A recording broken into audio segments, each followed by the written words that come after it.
నమస్తే అండి. Welcome to Sunitha Swasthadhara. ఈరోజు మళ్ళీ ఇంకొక బ్యూటిఫుల్ మెటీరియల్ తోటి మేము ముందుకు వచ్చాననమాట. ఇదొచ్చేసి కాటన్ ఫ్యాబ్రిక్ మీద మనకి యోక్ పార్ట్‌లో ఇట్లా కొంచెం లేస్ వర్క్ వచ్చింది. అండ్ దగ్గరగా గనుక చూస్తే ఇదంతా కూడా మనకి థ్రెడ్ వర్క్ అంటూ వచ్చి, దాని మీద ఫాయిల్ ప్రింట్ అంటూ వచ్చిందనమాట.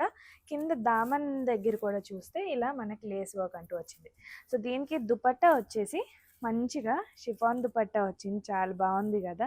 దాని మీద కంప్లీట్‌గా ఇట్లా వైట్ సింపుల్‌గా ఎంబ్రాయిడరీ వచ్చింది. అండ్ సైడ్ కూడా లేస్ వర్క్ అంటూ వచ్చిందనమాట 4 సైడ్స్. బాటమ్ వచ్చేసి మనకి ప్లెయిన్ వచ్చింది, ఇలా శాంటూన్ బాటమ్. ఇందులోనే మన దగ్గర ఈ కలర్స్ అంటూ అవైలబుల్‌గా ఉన్నాయన్నమాట. టోటల్ 3 కలర్ కాంబినేషన్స్‌లో వచ్చినాయి. ప్రైస్ వచ్చేసి 1190. ఎవరికైనా కావాలంటే స్క్రీన్ షాట్ తీసుకోండి. మీకు నచ్చిన కలర్‌ని మార్క్ చేసేసి ఆర్డర్స్ అంటూ ప్లేస్ చేసుకోవచ్చు వాట్సాప్ త్రూ. లేదు డైరెక్ట్ స్టోర్ విజిట్ చేద్దామంటే కనుక మన స్టోర్స్ వచ్చేసి వనస్థలిపురం వైదేహి నగర్, అలాగే కూకట్పల్లి వివేకానంద నగర్లో ఉన్నాయి. Thank you.